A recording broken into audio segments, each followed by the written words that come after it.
Bom, para quem não me conhece, né, só para explicar um pouquinho do meu estilo de análise, eu sou formado pela Escola da Vida em análise gráfica, porque eu tive alguns mentores, né, como eu comentei com vocês, eu sou trader, e eu fazia trade em bolsa de valores, né, na Bovespa, antes de entrar no mercado de cripto. Então, eu tenho essa visão de análise gráfica que nada mais é do que um espelho do que acontece no mercado, né? O mercado precifica tudo, e a gente consegue comprovar isso justamente nos dias que o Powell fala, ou que o Trump está falando, enfim, a gente consegue ver essa flutuação no gráfico em si. Então, a análise gráfica nada mais é do que um espelho de tudo que acontece no mercado. E a gente usa, né, isso para tentar, talvez, extrair possibilidades, né, probabilidades do que pode acontecer no dado mercado, só que são probabilidades, isso aqui não é uma bola de cristal, é só uma probabilidade do que pode acontecer, tá? Então eu gosto de fazer análise gráfica com o que o cara que fundou esse estilo usava, né? Que foi o Charles Dow, lá em 150 anos atrás, o cara que fundou o índice Dow Jones, e ele fundou o New York Times, o jornal do New York Times. Então é um cara fraco, né, de observação de mercado. Um cara que Bem era fraco, absurdo, né? fraquíssimo, um cara que era absurdo na época dele, né? E o negócio que ele fala, que é super simples, né, que é o jeito que eu opero, inclusive, e é o jeito que eu gosto de analisar o mercado, tendências, são três tendências, né? Tendência de alta, tendência de baixa e lateralidade. Estatisticamente, em qualquer mercado, a gente fica 70% do tempo lateral. 70% do tempo. Onde a gente não tem topos e fundos definidos. Os outros 30% está indo ou para cima ou para baixo, né? Então é simples assim. O que eu faço aqui? Eu começo a marcar esse show de luzes que eu chamo, né? Eu estou aqui no gráfico diário e a gente começa a ver que, por exemplo, esse movimento aqui anterior do Bitcoin, né, quando ele estava aqui dos 50 mais ou menos até os 74, lateralidade, né, topos e fundos que não tem destino nenhum, eles não estão nem subindo nem caindo, tá na lateral, tá? Tivemos uma explosão de preço e esse primeiro movimento aqui durou 270 dias, tá? Explosão de preço, lateralidade de novo aqui na casa dos 110. Começamos a cair, lateralidade de novo, que é o nosso momento atual aqui, tá? O que acontece? Tem essas linhas, né? Eu coloco tanto essas linhas horizontais aqui, que são os nossos suportes e resistências, tá? E também essas linhas vermelhas e verdes aqui, que são as linhas de tendência de baixa e as linhas de tendência de alta. Atualmente, e aqui eu tô no gráfico diário, acho que a Lu caiu de novo. Mas eu vou continuar aqui, tá? Atualmente, a gente está abaixo dessa linha de tendência de baixa, ou seja, teoricamente ainda a gente está numa curta tendência de baixa, tá? Então a tendência principal no curto prazo é de queda, tá? Mas calma, porque não é necessariamente de queda. A gente está nessa linha de tendência de baixa e a gente precisaria romper ela para voltar a subir. Mas, de uma forma geral, a gente já está fazendo essa subidinha aqui, tá? A gente está em cima de duas linhas de tendência de alta, consolidando aqui nessa faixa entre 88 e 74, que não é uma amplitude muito alta, mas a gente está aqui consolidando, tá? Rompendo essa linha de tendência de baixa, seria o melhor indicativo para a gente continuar subindo de uma forma um pouco mais explosiva. Quando que a gente rompe? Normalmente depois de 3 toques, que a gente rompe com uma certa explosão. Então a gente começou ela aqui no 110, não chegamos a... Quase tocamos aqui algumas vezes, mas a gente já tocou uma aqui, 2, 3, estamos no quarto toque. Então, teoricamente, a gente já está pronto para explodir para cima e voltar para uma tendência de alta. Estamos numa tendência de alta? Sim, estamos numa tendência de alta. Se a gente for por semanal, é nítido que a gente está formando topos e fundos ascendentes, tá? O que está acontecendo aqui? Deixa eu colocar um indicador que eu uso só para facilitar o desenho de vocês, tá? Deixa eu deixar um pouco maior aqui. Esse indicador aqui, ele simplesmente conta os topos e fundos, né? E a gente está exatamente, ó, a gente fez um fundo maior do que o fundo anterior.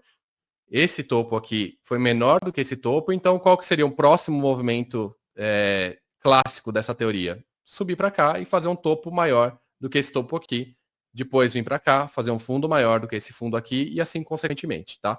Então, na teoria, a gente ainda está em alta e a gente está lindamente no gráfico para continuar subindo. Está fazendo topos e fundos ascendentes. É isso que me importa nesse momento, tá? A gente só vai reverter essa tendência se a gente cair aqui e formar um topo menor do que o topo anterior. Probabilidade disso acontecer, para mim, por enquanto, é muito baixa. Né? Eu acredito que a gente vai continuar subindo e subindo razoavelmente bem, tá? Eu tenho algumas teorias de conspiração que eu acho que a gente vai entrar num super ciclo nesses próximos 4 anos. Eu não acredito em bear market nos próximos 4 anos. E aí eu explico por quê.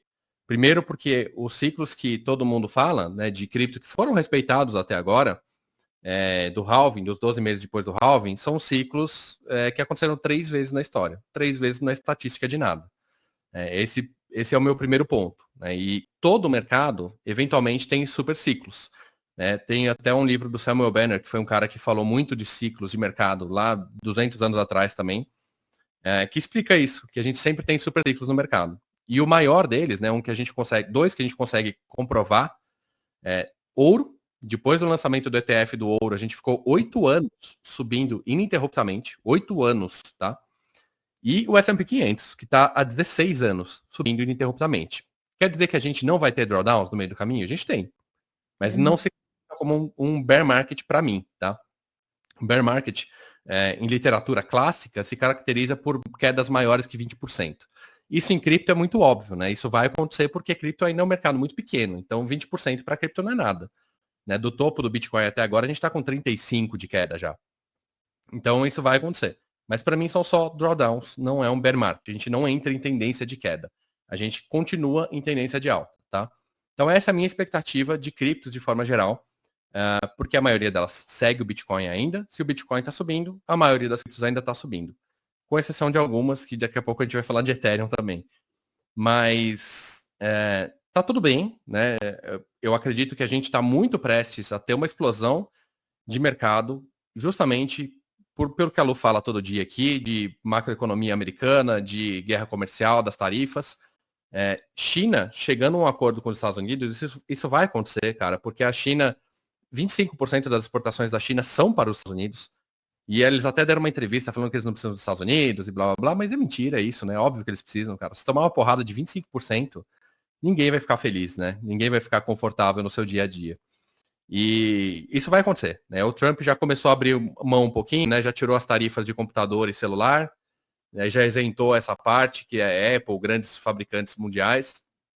Então, eu acho que a gente está encaminhando para talvez ter um acordo muito em breve. Então, a hora de se posicionar, e justamente o que eu estava falando era em relação a isso, a hora de se posicionar é agora.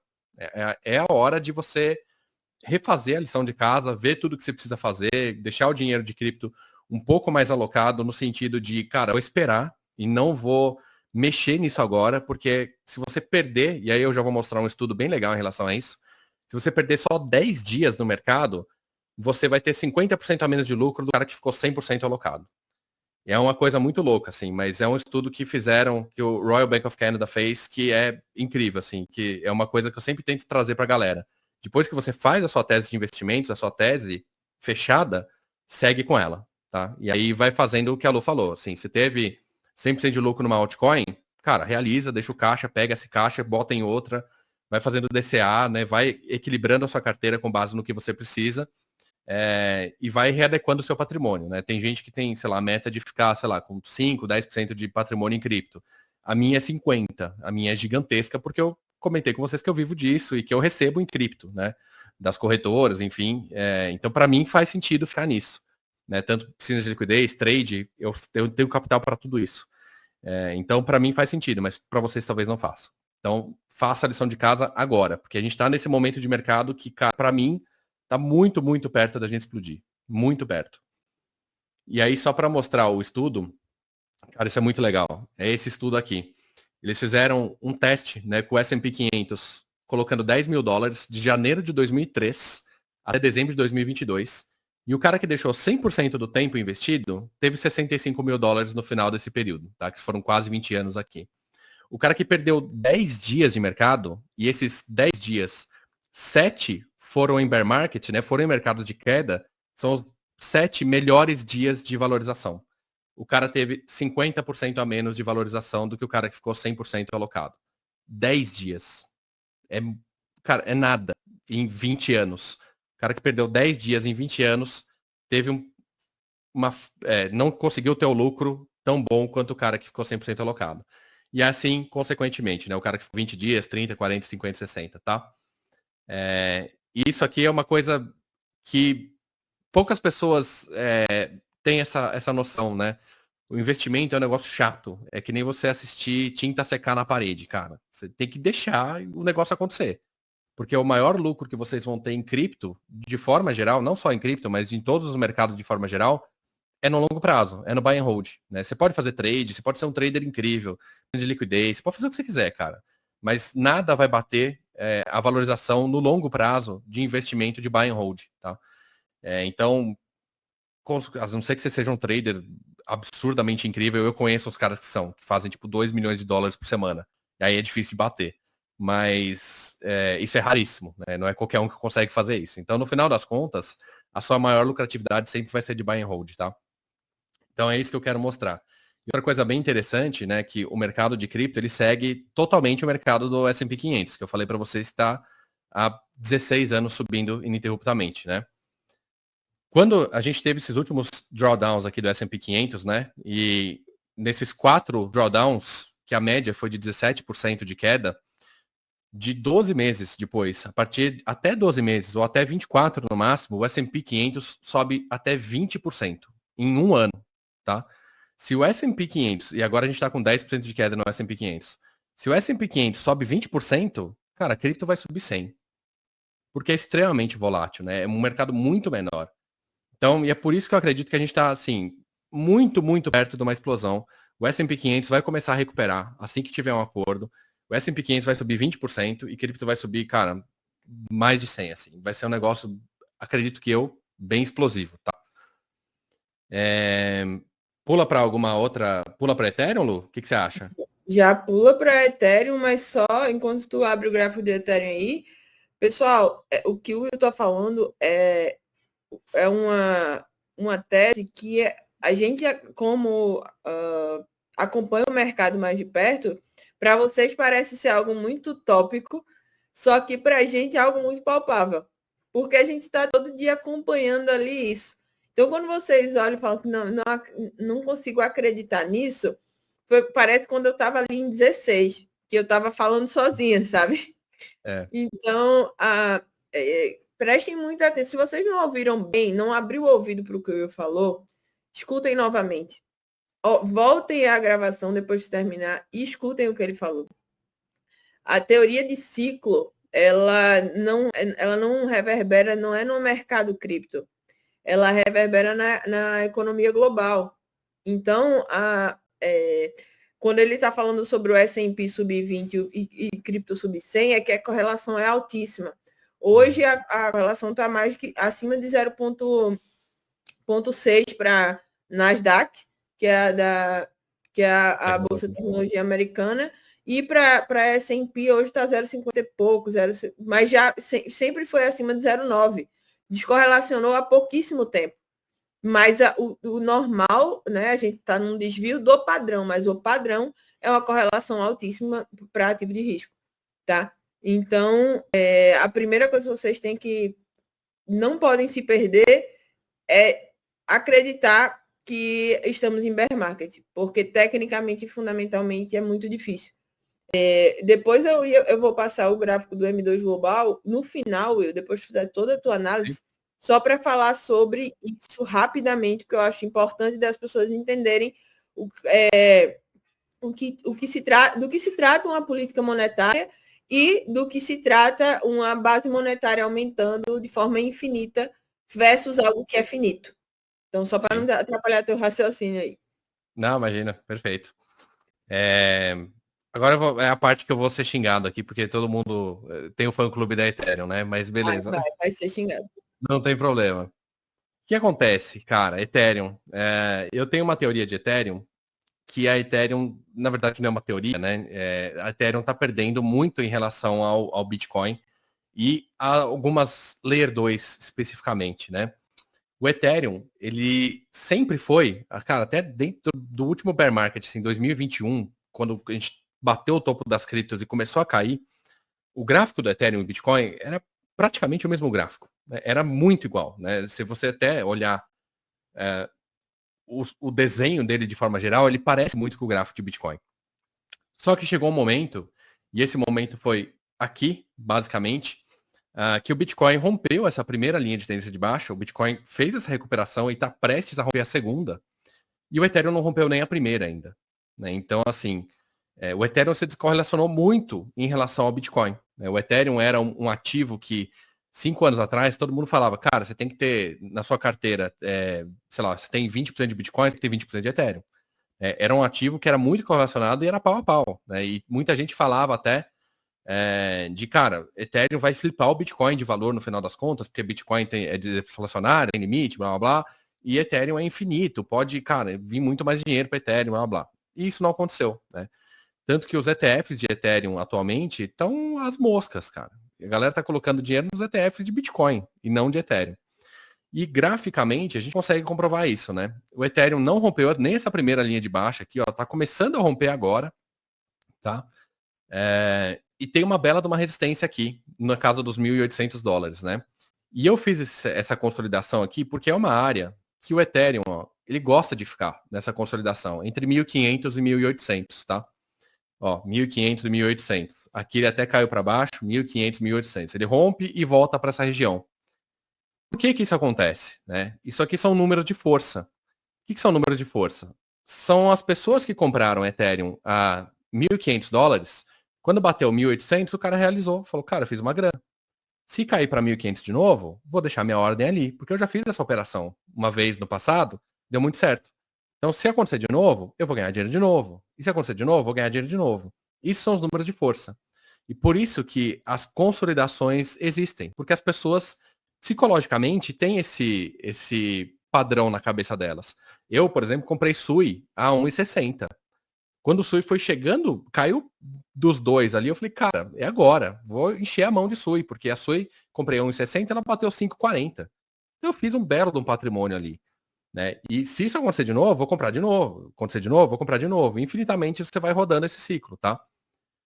E o problema do Ethereum é isso, né? Se a gente abrir o DeFi Lama, que é um agregador de informações de DeFi, a gente consegue ver nas chains que o Ethereum, ó, cada dia mais, está perdendo espaço para outras chains, tá? Solana já está com 7% de market share. As Layer 2 do Bitcoin, que são coisas novas, né? Que a Core, a BitLayer e algumas outras, que estão fazendo em DeFi, o que não era possível ainda fazer com Bitcoin, né? Você só conseguia fazer embrulhado em outras redes. Agora você consegue fazer na própria rede do Bitcoin, né? No Layer 2 do Bitcoin, não é na rede em si, mas é uma Layer 2 do Bitcoin. Já chegou a 5%. E essas Layer 2 foram lançadas há, sei lá, 4, 5 meses. BSC tomando muito espaço do Ethereum, Tron, Base, Berachain, que foi lançado há 2 meses. Já tem 3% de market share. E olha que louco isso aqui. Esse aqui é o gráfico dessas redes, né? Do market share da Ethereum desde 2021. Então a Ethereum tinha 94% lá em 2021. Ela perdeu muito aqui, ó, justamente para a Terra Luna, que a Terra Luna tinha 14% de market share. Quando a Terra Luna aconteceu tudo o que aconteceu, né? O cara foi preso e tal, a Terra Luna foi para baixo e o Ethereum recuperou bastante desse market share, ficando na casa dos 60% mais ou menos. Só que hoje ele vem perdendo, ó, cada vez mais, 56, 55, 54, 53, 51 agora. Então o Ethereum, claramente e graficamente, que eu falo para vocês que o gráfico é o espelho do ativo, ele não entregou tudo que ele precisava entregar. Né? Em termos de atualização, todo mundo esperava que o Ethereum ia ser mais barato a essa altura do campeonato. A próxima atualização, que agora me fugiu o nome aqui, Pectra, alguma coisa assim. Pectra. Acho que é isso. Ainda não foi entregada, foi adiada. E, assim, tem atualização, a galera fala, agora a Ethereum vai ficar mais barato. E não acontece nada, né? Não muda nada. Então, assim, no final das contas, o Ethereum está aqui, sofrendo com base em outras altcoins. Então, o que na minha visão, aconteceu? O Ethereum deixou de ser um par de Ethereum, um par de Bitcoin, né, em termos de percentual da sua carteira, para simplesmente virar um percentual de altcoins. Então, hoje eu tenho, sei lá, 50% da carteira em Bitcoin, 50% em altcoins. O meu percentual de Ethereum está embolado nesses outros 50% agora. Não é mais pau a pau. Né? E aí eu comparo hoje, eu prefiro, na verdade, ter Sui e Solana hoje do que Ethereum, por exemplo. E eu já falei isso, né? Ethereum está com uma dominância horrível de, acho que 8%. Né? Nunca foi tão baixa assim. A média da dominância do Ethereum tinha ficado ali em 20%, mais ou menos. E matematicamente falando, se a dominância do Ethereum não subir, quando o Bitcoin atingir, sei lá, $200.000 por unidade, o Ethereum vai atingir 5. Que é uma outra falha gráfica do Ethereum, é justamente essa. Ele bateu os 4 aqui várias vezes, mas o all-time high dele é aqui atrás. Deixa eu ir para o semanal, que é mais fácil de enxergar. O all-time high dele, que foi $5.000 aqui. Ele nunca mais renovou máximas históricas. O Bitcoin renovou máxima histórica, a Solana renovou máxima histórica, a Sui renovou máxima histórica, praticamente todas, XRP, praticamente todas renovaram, menos o Ethereum. O Ethereum nunca, depois que fez o all-time high lá em 2021, nunca mais voltou aos $5.000, que é uma falha, né? O Bitcoin passou, todas passaram, menos o Ethereum, né? E, de novo, é o espelho. O Ethereum não está entregando tudo que deveria entregar. Então, no final das contas, eu meio que parei de acreditar em Ethereum. Eu acho que vale muito mais a pena hoje você ter outros tipos de altcoins, Solana e Sui principalmente, que são as que estão entregando mais, na minha opinião, do que Ethereum em si.